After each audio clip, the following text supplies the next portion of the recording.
It's that time of year again, the season where we celebrate the glorious birth of baby capitalism by gathering with our families and posing with our weaponry in front of the dead tree that we've set up in our house. Wait, that doesn't sound right. What was this holiday supposed to be about again?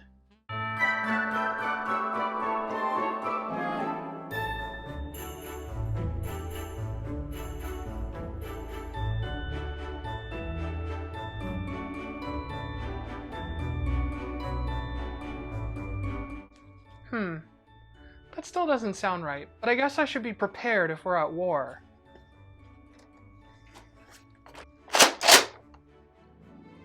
I only have a toy. This should be fine, right? But while we wait for the traditional Christmas combat to begin, maybe we should take a look at how we got here. Christmas was a holiday created by the Catholic Church which has evolved quite a bit over the years. Winter festivals are a very old recurring element in European cultures. Germanic pagans celebrated a festival called Yule, which was basically a multi-day festival featuring feasts of meat, offerings, and toasts to the gods as well as departed ancestors. These traditional festivities would carry over after converting to Christianity and would become the standard Christmas celebration in the Middle Ages in much of Europe, celebrated as the 12 Days of Christmas, which was established by the Romans in 567 as a sacred and festive season starting on December 25th and ending on January 5th. The day after, January 6th, was Epiphany, which celebrated the arrival of the Magi, or three kings, to visit the baby Jesus. This event is commonly portrayed in nativity scenes as happening on the night of Jesus' birth. While we know that this did not happen on the same night, as the Bible states the three kings as visiting Mary and Jesus in a house and not a stable, this event could have happened up to 2 years after Jesus' birth. The 12 days of Christmas were feast days, which contained multiple smaller celebrations on each day.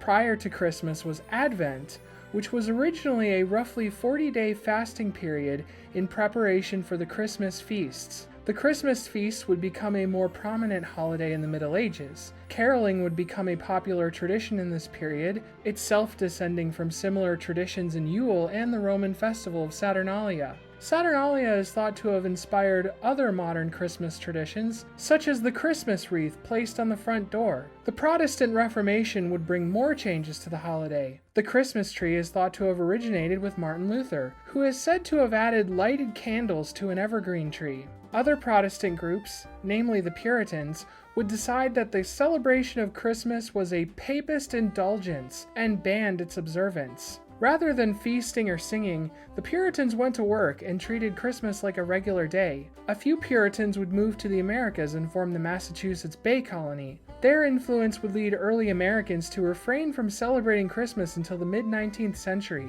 This would coincide with the release of A Christmas Carol by Charles Dickens, which has perhaps had a greater impact on how we celebrate the holiday than any other work. When A Christmas Carol was released in 1843, Christmas had been going through something of a reevaluation from Victorians. Now classic staples such as Christmas cards, trees, and carols were becoming popular in this period, with the Christmas tree evolving from a custom primarily for the nobility to ones followed by the upper middle classes and higher. The reason for the season would evolve from Puritan-inspired austerity to the familiar theme of fellowship, family, and merriment. However, the class divide in holiday celebrations would remain for the next 100 or so years. While the upper classes would have lavish Christmas parties with gifts, fancy decorations, and extravagant meals with all the trimmings, the poorer classes would have a much more modest celebration. It was common to have simple gatherings with a decent family meal, and children would receive a handful of sweets or fruit. Many Victorian children would look forward to receiving exotic fruits such as oranges,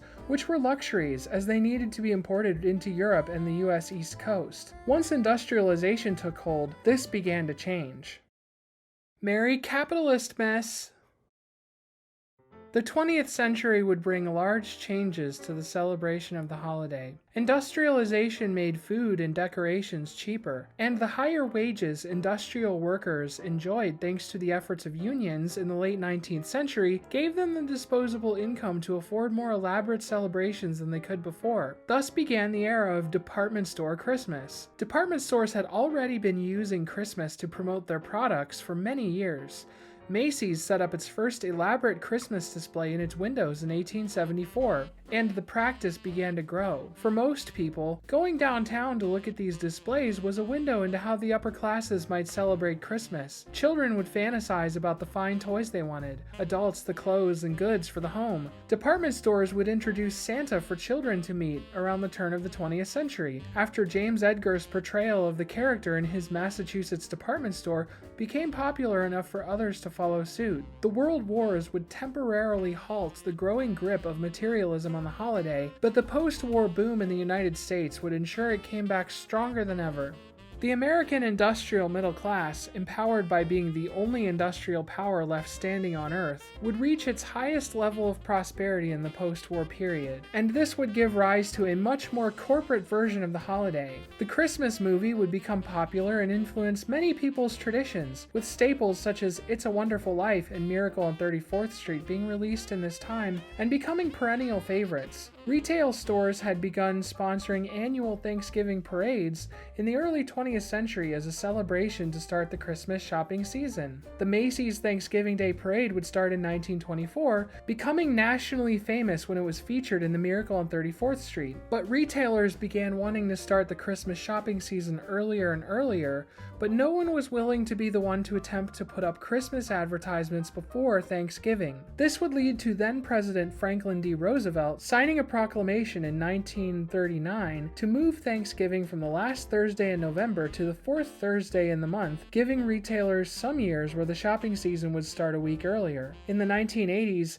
Black Friday would become nationally known, initially as a negative term, to describe the high traffic both in stores and on the roads. Retailers would attempt to change the meaning of this, introducing Black Friday sales and a narrative that the day was necessary in order for them to be profitable. Throughout the 80s and 90s, Christmas would start to become more about the experiences that can only be had via the thousands of products sold to commemorate the holiday. Perhaps nothing sums this up more succinctly than films like Home Alone, a movie about a kid saving his upper-middle-class family's stuff from a bunch of thieves, or Die Hard, a movie about a cop constantly in trouble for police brutality who stops thieves from stealing his ex-wife's employer's money, becoming classic Christmas traditions. And to be fair, there have been those who try to argue against Christmas becoming more materialistic. But the problem is, this usually comes from an argument that the corrupting influence is some nebulous, degenerative cultural influence rather than capitalism. In fact, many of those making this argument will celebrate the greed as being integral to the holiday, and instead will blame non-Christians for their perceived degeneration of the holiday. This would lead us to why this video is titled as it is. Ho ho ho! Oh no! A home intruder! I have to save my Christmas presents!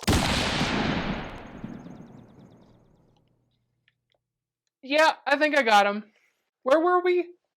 Oh yeah, the war on Christmas. In the 2000s, conservative commentators would discover a new boogeyman to get people upset, mostly led by Fox News. They claimed due to political correctness, corporations were bending to the will of the PC police and erasing Christmas from their advertisements and products, replacing it with what they saw as a secularized term in the form of the holidays. They painted a picture of religious elements such as nativity scenes being banned and public workers being disciplined for saying Merry Christmas. They coined the term the war on Christmas for this phenomenon. But like most conservative rhetoric, this conspiracy would have a tiny amount of truth to it and a whole lot of bullshit. It's true that some companies started directing their associates and advertisers to start using Happy Holidays as an attempt to be more inclusive. In a modern progressive parlance, the holidays is sometimes an attempt to include other religious celebrations which occur at roughly the same time, such as Hanukkah. But disregarding the fact that being inclusive should really be a key part of the festivities, this term is also not as secular as the outrage would lead you to believe. The word holiday derives from the medieval word for holy day. For many years, Christians had used the phrase, the holidays, to refer not just to Christmas Day, but the 12 days of Christmas, Epiphany, and the preceding Advent period. This is still a term used by many Christian churches for this purpose, and it is ecclesiastically correct to use the term the holidays to mean the period from the fourth Sunday before Christmas Day to Epiphany on January 6th, and say happy holidays to others during that period. It is also true that some public nativity scenes have been discontinued. However, in all cases, these were displays sponsored by government entities that were only discontinued with the intention to stop the government from pushing a particular religious ideology on the public. More secular decorations such as Christmas trees, lights, and garlands made from evergreen branches are still allowed and likely always will be. As we discussed earlier, many of these traditional decorations predate Christianity. For many people, Christmas is now just an excuse to get angry at the supposed perpetrators of cultural decline in a manufactured outrage created to distract them from their ever-decreasing wages, crushing medical and student debt, and an increasingly uncertain future where there's a good chance coal power and industrial activity suffocate the planet. Perhaps the real war on Christmas is the one where capitalism tells us that this holiday,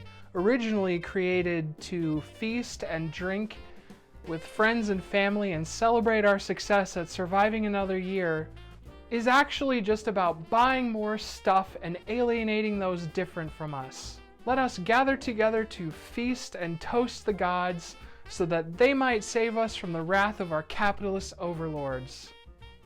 To Saturn. Happy holidays, everyone. So that's it for the video. I hope you liked this one. Sorry it's a little late. I had intended to get this out before Christmas, but it can be a bit difficult keeping a schedule while also keeping a full-time job, so sorry about that. But if you like this video, it would really help me a lot if you would subscribe to the channel, like the video, and maybe go take a look at some of my other videos. Anyways, happy holidays, everyone. See you next time.